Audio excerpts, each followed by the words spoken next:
September 15, 2014. The postcard-perfect shores of Seri Beach on Koh Tao, Thailand, awoke to an unspeakable horror. As the sun painted the sky with hues of dawn, the tranquility was shattered by the discovery of two lifeless bodies, intertwined with the sand and the gentle lapping of the tide. This is the story of Hannah Wytheridge and David Miller, two young travelers whose pursuit of paradise ended in a brutal and baffling tragedy. Welcome to True Crime Diaries. Hannah, a 23-year-old brimming with kindness and a passion for education, had embarked on a backpacking adventure, a brief respite before dedicating her life to helping children. David, 24, a vibrant and well-liked intern, was on a similar journey, a stopover in Thailand en route home from his work in Australia. They met on the small island of Koh Tao, a seemingly idyllic haven also known as Turtle Island, a popular destination that harbored a significant, often overlooked, population of Burmese migrant workers. Despite its reputation for serene beauty, a dark and violent crime was about to rip through its peaceful facade. The evening of September 14 saw Hannah and David, along with their respective groups of friends, at the AC Bar, a lively hub for tourists seeking a night of revelry. CCTV footage captured their paths crossing, their connection forming, and ultimately, the two leaving the bar together around 1 a.m. These grainy images would become the last known record of their shared moments. Just hours later, between the hushed darkness of 4 and 5 a.m., a mute beach cleaner, going about his routine, stumbled upon a scene that would forever haunt the island, the partially disrobed and brutally beaten bodies of Hannah and David lying on the blood-soaked sand near their hotel. The idyllic sunrise now cast its light upon a tableau of unimaginable violence. The arrival of the local police was delayed, and the initial handling of the crime scene was heavily criticized. The sanctity of the area was compromised as curious tourists and intrusive journalists inadvertently contaminated potential evidence. Amidst the chaos, investigators located a bloodied hoe and a wooden club, believed to be the instruments of the fatal attack.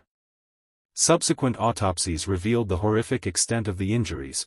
Both victims had suffered multiple, devastating blows to the head. Adding to the horror, Hannah had been sexually assaulted, and David's lungs contained water, indicating he had tragically drowned. DNA samples were collected from the victims' bodies, yet inexplicably, the clothing found at the scene was not subjected to the same scrutiny. While the investigation began, local residents, with a sense of urgency, took it upon themselves to block the island's piers, a desperate attempt to prevent the perpetrator from fleeing by boat. Despite the presence of DNA evidence and the relatively small community on Koh Tao, the Thai investigation quickly drew fire for its perceived mishandling and its seemingly immediate focus on foreign tourists and the marginalized Burmese worker community. The possibility of local involvement appeared to be swiftly dismissed. Friends of Hannah and David were subjected to intense questioning, and a British roommate of David's was briefly considered a prime suspect. Simultaneously, a sweeping mass DNA testing operation was launched, predominantly targeting the Burmese population. The specter of Death Island loomed large, threatening the island's crucial tourism revenue, placing immense pressure on the authorities to deliver a swift resolution. In the midst of this pressure, CCTV footage from near the AC Bar surfaced, showing three Burmese men, Mau Mau, Wai Phio, and Zaw Lin, purchasing cigarettes and beer before heading in the direction of Seri Beach on the night of the murders. Mau Mau, when questioned, stated that he had accompanied Wai Phio and Zaw Lin to a certain point before parting ways, later finding them asleep upon his return. The investigation soon honed in on Zaw Lin, whose undocumented immigrant status became a central point of interest, even though he possessed a permit to work on the island. Ultimately, both Zaw Lin and Wai Phio were apprehended. Relying on the informal assistance of Burmese food vendors as interpreters, the police extracted confessions, with the men allegedly admitting to attacking Hannah and David after witnessing them together on the beach. The prosecution claimed that DNA evidence linked them to the crime scene, and David's missing mobile phone was reportedly found in Zaw Lin's possession. Adding to the spectacle, a controversial reenactment of the crime was staged for the eager media. However, the narrative took a dramatic turn when a lawyer from Myanmar encountered the accused. Visibly enraged by their condition, the lawyer documented the severe physical abuse the men had endured. Zaw Lin and Wai Phio vehemently retracted their confessions, claiming they had been coerced through brutal beatings, exposure to freezing temperatures, and chilling threats of further torture at the hands of the Thai police. Disturbingly, other Burmese residents corroborated these allegations, detailing similar instances of abuse during the widely criticized mass DNA testing.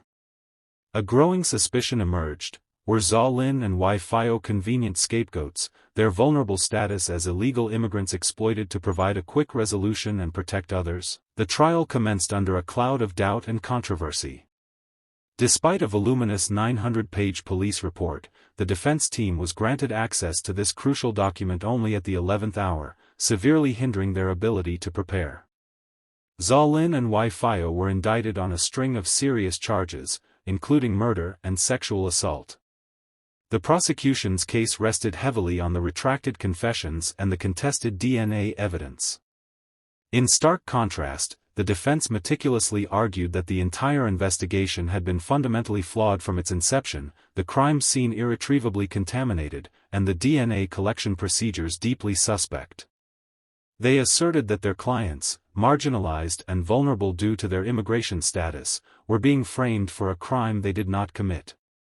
Crucially, a court-ordered re-examination of the DNA evidence yielded a shocking revelation: the DNA found on the alleged murder weapons did not match either Wai Phio or Zaw Lin. An experienced Australian forensic scientist, Jane Toppin, volunteered to present her independent analysis, highlighting the rushed and potentially compromised nature of the initial DNA testing. Her expert testimony, however, was inexplicably barred by the court.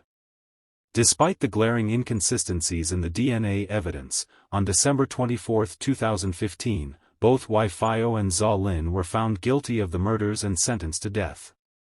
The verdict ignited international condemnation, with widespread concerns about the fairness of the trial and the reliability of the evidence. Two subsequent appeals, in 2017 and 2019, upheld the guilty verdicts, further fueling the controversy. It was not until August 15, 2020, on the auspicious occasion of the Thai king's birthday, that a glimmer of hope emerged. Zaw and Wai's death sentences were commuted to life imprisonment. This act of supposed mercy did little to quell the lingering questions and the deep-seated belief that a grave injustice had occurred. 10 years have passed since their sentencing, and the island of Koh Tao continues to be shrouded in speculation. Many local residents whisper of a potential cover-up, possibly to shield the influence of the island's powerful local mafia.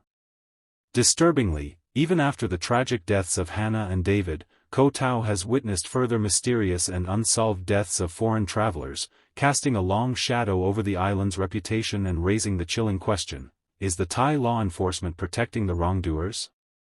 The truth behind the brutal end of Hannah Wytheridge and David Miller, and the deeply flawed investigation that followed, continues to haunt their families, leaving them not only with the unbearable pain of loss but also with the gnawing uncertainty of whether justice has truly been served. Unfortunately, the case of Hannah and David is not an isolated incident, a stark reminder that when money and influence intertwine, the pursuit of justice can be tragically compromised. The funerals for David and Hannah were held in October 2014, their families grappling with unimaginable grief, compounded by the deeply troubling handling of the investigation. While the Thai authorities declared the case closed, the shadow of doubt remains, leaving an enduring question mark over the fate of the two Burmese men behind bars. Adding to the profound sadness, Hannah's older sister, Laura Daniels, passed away in 2019, pregnant and succumbing to complications during surgery, a further devastating blow to Hannah's mother, who had already lost two daughters in the most heartbreaking of circumstances. Thank you for joining me on this somber journey into the heart of true crime diaries. If you're a subscriber, your support is deeply appreciated. If you're new here, and this kind of in-depth storytelling resonates with you, please consider hitting that subscribe button below. It's completely free and ensures you won't miss any of our future explorations into the complex and often unsettling world of true crime. As always, if you found this account compelling, I encourage you to explore other cases we've covered here on True Crime Diaries. And until our next story unfolds, thank you for listening.